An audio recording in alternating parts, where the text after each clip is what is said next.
Et bonjour à tous, dans la vidéo d'Alexander Altman. Donc cette vidéo, je vais parler de la série Hercule qui m'a beaucoup marqué et aussi de l'acteur Kevin Sorbo. Parce que pour moi, vraiment, je crois pas qu'il y a autant un programme qui m'a fait autant kiffer vraiment que Hercule. Dire qu'Hercule parce que ça s'accorde pas, mais dire qu'on n'est pas là pour faire du français. Mais vraiment, parce que déjà aussi, c'est que il y avait trois premières fois, il y avait trois nouvelles choses plus ou moins au niveau de la série déjà. C'était déjà la première fois déjà que je regardais une série, la première fois que je voyais un mec musclé. Et ouais, j'ai dit la première fois que je regardais une série, mais aussi c'est la première fois que je m'intéressais à quelque chose d'autre que les animés, parce que je crois que j'ai d'abord regardé d'abord C'est pas sorcier, puis après il y avait Hercule. Il y avait des choses nouvelles qui sont commencées à se faire là, à commencer dans cet âge-là, entre 7 et 10 ans. Donc déjà, C'est pas sorcier, c'est déjà un gros morceau dire qui m'a initié à la part scientifique, comme j'ai dit la dernière fois. Et Hercule, je veux pas dire que ça m'a initié aux séries, parce qu'en soi, j'ai seulement regardé que 3 séries. Et après, je dis que 3, mais que j'ai vraiment regardé de la tête, parce qu'après, sinon, je pourrais dire aussi que j'ai regardé plusieurs. J'ai regardé Les Power Rangers et d'autres qui traînent à droite à gauche, mais les 3 séries que j'ai regardées, c'est Hercule, Merlin et Primeval. Après, il y a aussi les séries du MCU, mais ça, je mets à part vu que c'est dans la continuité du MCU du coup. Donc du coup, Hercule. Cette série vraiment, comme je dis, elle m'a beaucoup déjà marqué. Parce que comme je disais, je n'avais pas forcément de personne de référence dans mon entourage qui était musclé. Donc déjà, la première fois quand j'ai vu déjà la série, déjà, elle me plaisait. Et je voyais cet acteur, je voyais Hercule musclé. Certes, comparé à d'autres acteurs, il est certes moins musclé que Kevin Sorbo, mais ça, je m'en fiche pour moi vraiment, c'est mon idole en dire de musculature, je sais pas forcément comment on pourrait dire, mais pour moi, ça a été ça l'était et ça est toujours mon idole, même si j'ai vu d'autres films avec d'autres acteurs plus balèzes comme Arnold, Jason Tatum et d'autres qui sont plus impressionnants et tout. Mais pour dire Kevin Sorbo, en soi, il est vraiment impressionnant par son physique.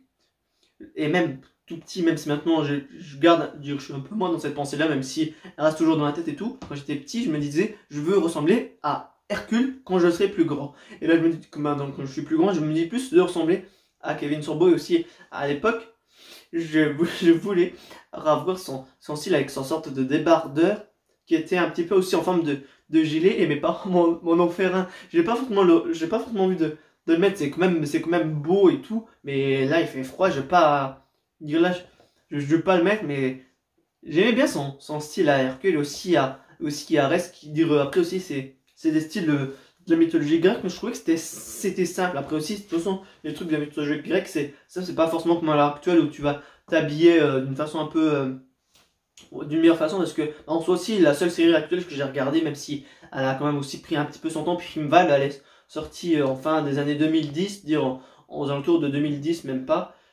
C'est la seule série actuelle où on voit des gens normaux, parce que Hercule, c'était la mythologie grecque, Merlin la mythologie nordique, donc ils étaient pas habillés normalement, mis à part quand les acteurs font des interviews et tout, mais après, pour le moment, je regardais pas contre les interviews des acteurs respectifs, autant au niveau de Merlin, d'Hercule et de tout, parce qu'en soi, dis après ça, c'est une petite aparté.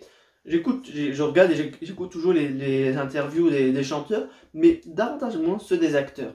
Et ça a commencé, ça je crois uniquement, pas ça a commencé uniquement, mais je crois que j'ai commencé à regarder avec ceux de Andrew Garfield quand il commençait à faire son film. Et après, par rapport au niveau de la promotion de Civil War avec Tom Holland, et comme j'ai dit à plus de reprises, qui m'a clairement dégoûté. Mais après, là, je suis pas là pour évoquer le cas que la transition pour moi elle était vraiment dure.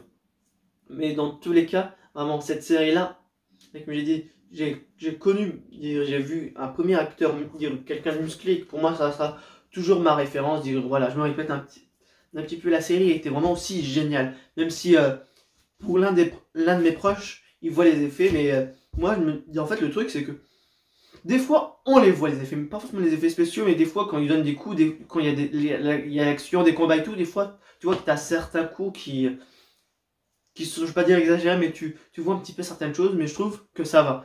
Dire parce que j'ai regardé un film de dinosaures vraiment pourri, vraiment. Autant de base, je regarde pas forcément ce genre de film de dinosaures pourris. J'en ai regardé un. Je crois que c'est Le Monde Presque Perdu. Non, c'est pas celui-là. Il y en a un autre aussi avec un titre similaire. Mais vraiment, l'effet du T-Rex, autant sur d'autres films, dire, j'ai regardé, je vais vraiment faire un goût, j'ai regardé certains films de dinosaures vraiment pourris, mais vraiment, il y a celui-là, que vraiment, autant les autres films de dinosaures pourris, les dinosaures étaient réalistes, mais autant là, t'avais un T-Rex violet, ou je sais pas de quelle couleur il était, ou quelle façon il était designé et tout, mais c'était le seul, plus ou moins pour moi, effets spéciaux dans un film que je trouvais clairement pourri, vraiment. Dire, ouais, je n'exagère en rien. Donc je disais, ouais, que bah, lui, il trouvait que la série avait mal vieilli, qu'on voyait les effets spéciaux et tout. Mais moi aussi, peut-être, comme j'ai déjà regardé la série quand j'étais plus petit, et davantage encore maintenant, je ne vois pas du tout les effets spéciaux. Comme j'ai dit, à part à certaines reprises, pas au niveau des combats et tout. Mais pour moi, ça a forgé comment une grande partie de mon enfance. Et comme j'ai dit, comme c'est ma première série, elle me tient clairement au cœur. La série est cool, j'ai même pas forcément de critiques négatives à faire, tout comme Merlin aussi. En soi, quand on aime des choses, il n'y a pas forcément de critiques négatives, mis à part certains films qui ont toujours des critiques négatives, comme Spider-Man 3, les Venom et je vais dire Morbius, mais je pense que c'est la même chose aussi avec Morbius d'avance. Je le sens que le film va être critiqué d'avance, je le sens.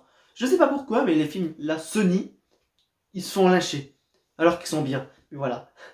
Non mais ouais, dans tous les cas, c'est ouais, je vais revenir à l'idée de base, que ouais, en soi, pour Hercule et Merlin, qui sont mes deux séries préférées, et même aussi Primal aussi, je trouve pas forcément qu'il y a de choses négatives au niveau de la série, mis à part de dire, comme tout fan, que tu aurais voulu que la série continue plus longtemps.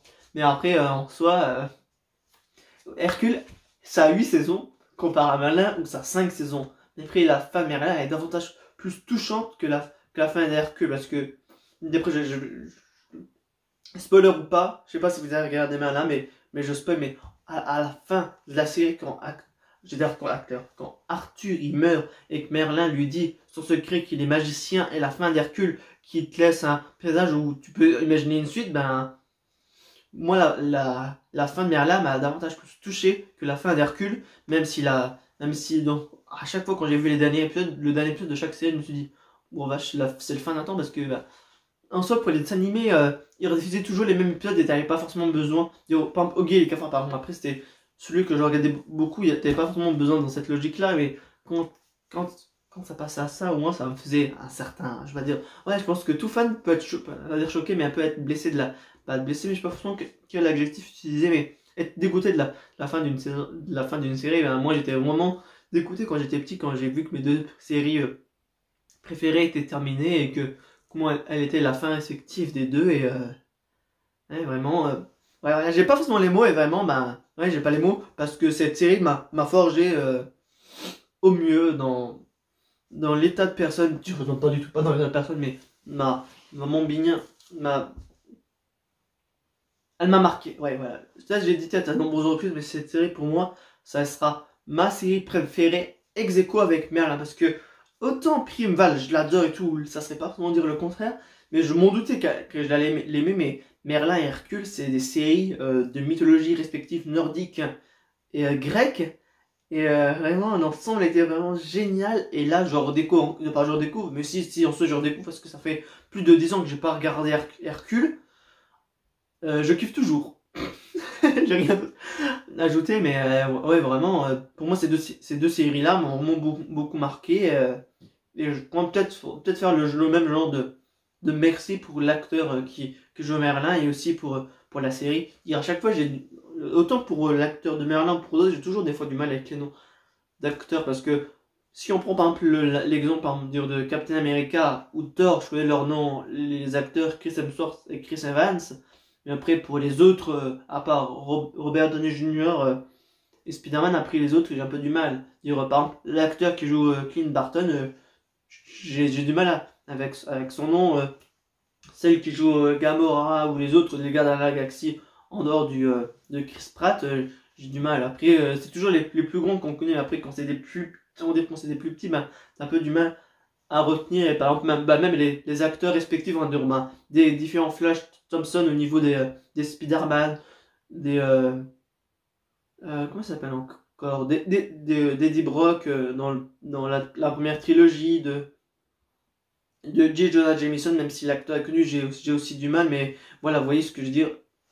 Moi, les noms d'acteurs, pourquoi j'ai pris un peu de temps pour ça, mais c'est pas grave, c'est pour vous dire que au niveau des noms des acteurs, moi j'ai toujours du mal, et je sais même pas pourquoi j'ai parlé de ça, mais voilà. J'espère que cette vidéo a été claire pour vous et je suis un peu désolé pour l'écart, on va dire, que j'ai pris à la fin de la vidéo, mais voilà. La vidéo est à présent terminée et on se dit à la prochaine dans une vidéo d'Alexander Ultimate. Et sur ce, ciao.